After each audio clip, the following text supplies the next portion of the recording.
Europe 1 Soir. 19h, 21h, Pierre de Villeneuve.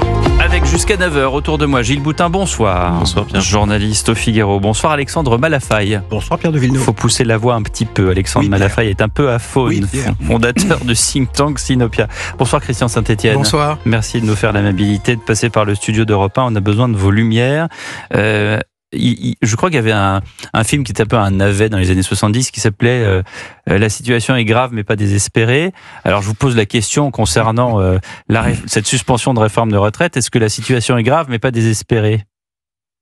En fait, tout dépend de l'horizon. Si l'obsession du gouvernement actuel sous les ordres d'Emmanuel Macron, c'est qu'il puisse finir son quinquennat, c'est une avancée, puisqu'il reporte le risque d'une dissolution. Qui aurait été plus grave que cette seule suspension de la réforme des retraites. Mais juste, j'ai pas terminé. Donc, c'est un gain politique stricto sensu, personnel pour Emmanuel Macron de reculer autant que possible une nouvelle dissolution qui le mettrait tellement en position difficile, surtout si le peuple renvoyait un Parlement, une Assemblée nationale encore plus hostile au président. Donc, il gagne des semaines. Voilà. Ceci étant, il y a deux horizons économico-social. Le premier horizon, c'est un horizon à 18 mois. Dans cet horizon-là, qu'est-ce qui se passe ? On va avoir une discussion à l'Assemblée nationale.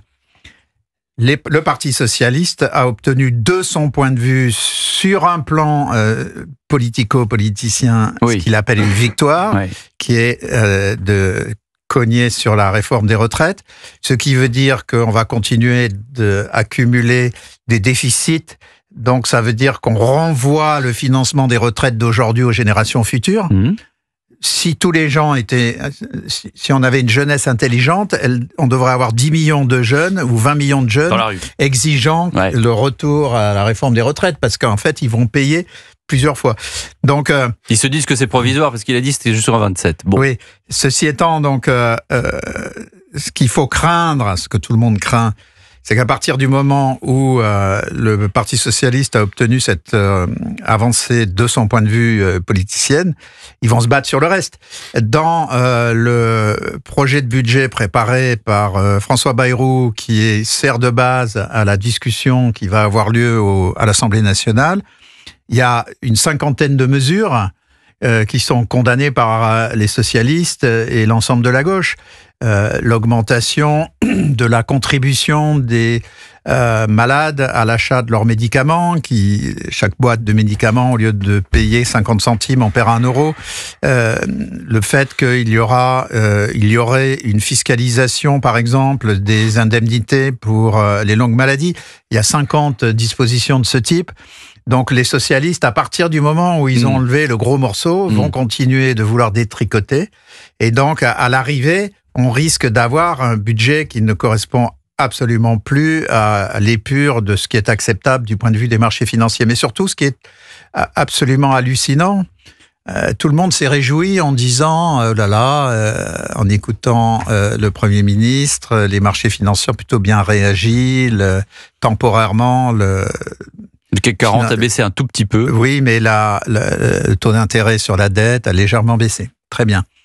Sauf qu'on ne se pose pas la vraie question. La vraie question, c'est que on va geler de facto l'âge de départ légal à 62 ans et 3 trimestres, 63 ans, on va le voir dans les jours qui viennent, et la durée de cotise à 43 ans. Enfin, ça aurait été plus clair d'ailleurs que le Premier ministre annonce effectivement que, au lieu de 64 ans et 43 ans de cotise, on fera 63 ans d'âge de départ, mais toujours 43 de cotise, ça aurait été clair.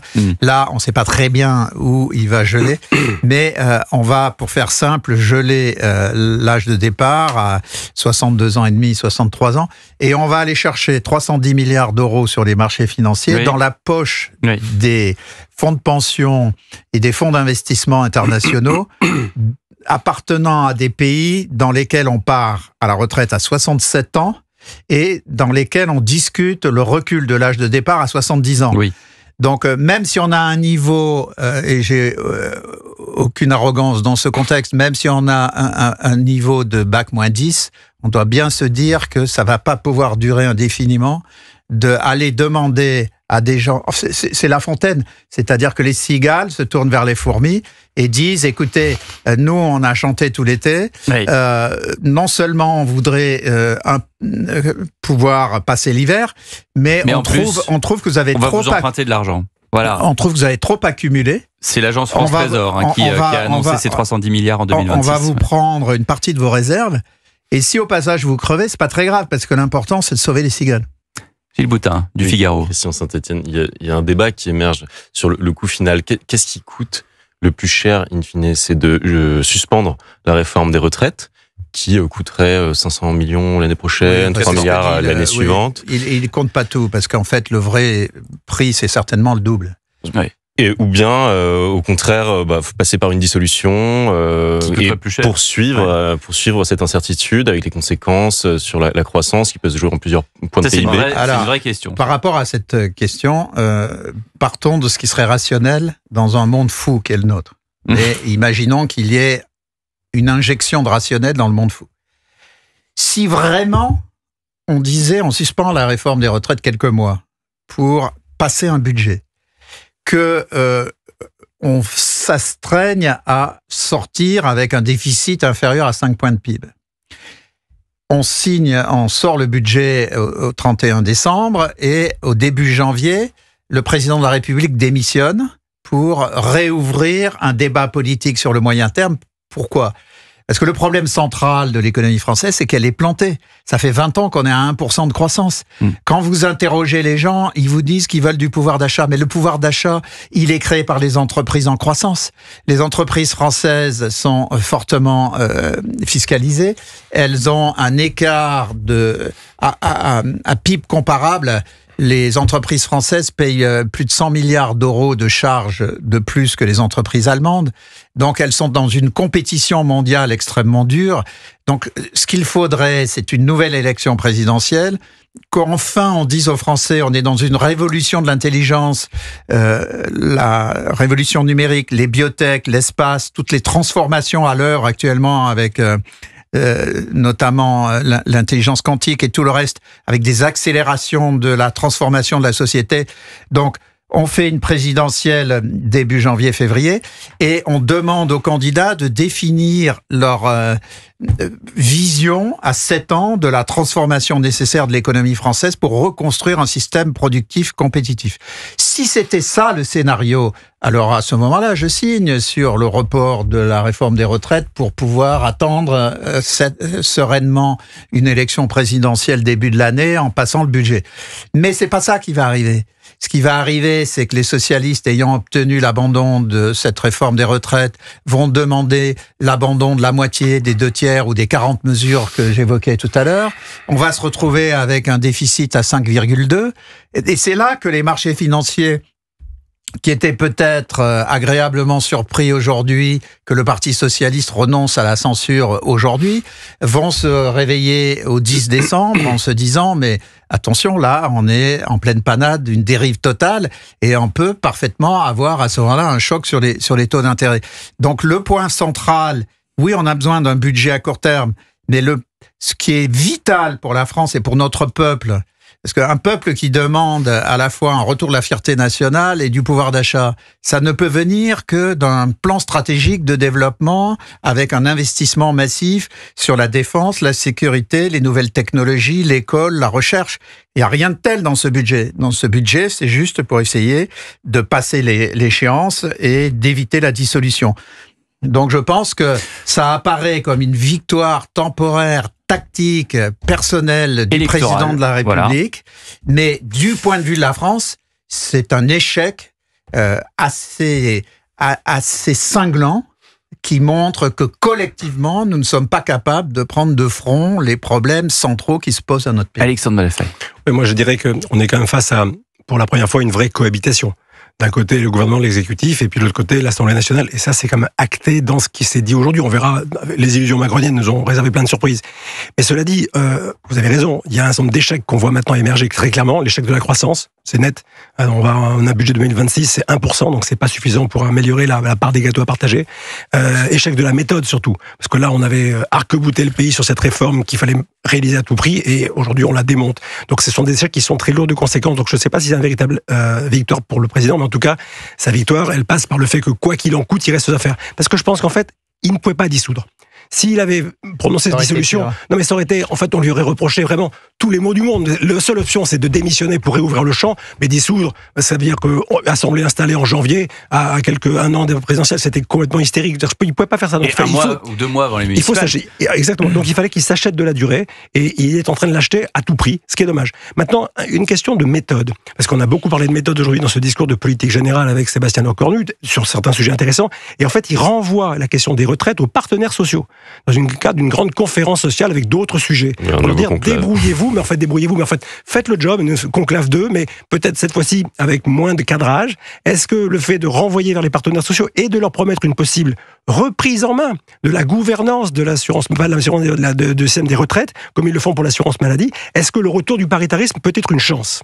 Pour essayer d'être un peu optimiste. Alors, le retour du paritarisme, si il y avait une compréhension que le problème central du pays, c'est un problème de production. C'est-à-dire qu'il faut relancer la croissance économique. Ça poserait pas de problème. Si ce n'est que les partenaires sociaux, sauf peut-être le MEDEF, mais les partenaires sociaux, notamment les syndicats, les systèmes politiques, les médias, 80% des médias ne sont intéressés dans les commentaires que par des questions de redistribution. Il n'y a pas... Où entendez-vous parler de production? Où entendez-vous parler de relance de l'économie? Où entendez-vous parler... Et dans le Figaro. Et où entendez-vous parler de volonté de refaire de la France une grande nation en se remettant au travail? Moi, je vais vous donner quelques mesures qui montreraient qu'on prend les choses en main. Je vous fais un package de gouvernement permettant de remettre le pays debout. Peut-être que ça ne passe pas sur le plan politique, mais si on pouvait l'expliquer aux Français, et même si avec 20% des gens qui votent pour. Bon, d'abord, il faut arrêter la dérive des finances publiques, notamment des finances sociales. Donc moi, je suis pour le fait qu'on inscrive dans la Constitution l'interdiction du déficit de la sécurité sociale, c'est-à-dire retraite santé. Si vous faites ça, on a une marche à franchir, puisqu'on est en déficit d'une 30aine de milliards. Il faut aller chercher entre 20 et 30 milliards pour que la première année, on soit à l'équilibre et qu'ensuite, on ait des mécanismes internes qui fassent que, en cours d'année, tous les 3 mois, on évalue et on serre les boulons pour être à l'équilibre à la fin de l'année. Si vous faites ça, il faut à peu près aller chercher donc 3 points de CSG. J'ai une solution qui est de passer de 35 heures payées 35 heures à 37 heures payées 37 heures. Ça vous fait 5,4% d'augmentation des salaires. Je prends 3 points au passage, ça fait 2 points de pouvoir d'achat en plus et ça finance l'interdiction du déficit de la Sécu. Là, je peux vous dire que l'écart de taux d'intérêt avec l'Allemagne, il est divisé par 2. Ça, c'est une première mesure. La deuxième mesure, c'est la création d'une filière de formation professionnelle extrêmement puissante dans le cadre d'un ministère de la réindustrialisation qui ferait en sorte qu'on forme les gens pour les métiers du futur, les métiers du présent, les métiers du futur. Donc si vous avez une réforme sur l'interdiction du déficit de la protection sociale, pour ceux qui nous écoutent, la dépense de protection sociale, c'est 60% de la dépense publique. C'est un déficit récurrent qui est en 1000 fait... milliards. Sur les 1700 milliards qu'on dépense chaque année, c'est 1000 milliards. Voilà, qui est continuellement renvoyé aux générations futures. Donc ça n'a pas de sens. On peut pas renvoyer le paiement des médicaments des personnes de 85 ans aujourd'hui et le paiement des retraites des gens de 70 ans aujourd'hui aux gamins qui ont 10 ans aujourd'hui pour qu'ils remboursent dans 30 ans. Enfin, c'est insensé, donc il faut arrêter ça. Et dans le même temps, vous relancez la production. Et sur la réindustrialisation, une autre mesure, je pourrais aller au-delà, mais je termine par ça sera la dernière parce que le temps passe. Et la dernière, c'est celle-là. La réindustrialisation, on a beaucoup progressé. On pouvait pas le dire il y a 5 ans. On n'avait pas les éléments. Aujourd'hui, le poids de l'industrie manufacturière dans le PIB, c'est 9,5 points de PIB. La moyenne dans l'Union européenne, c'est 14,5. Il nous manque 5 points.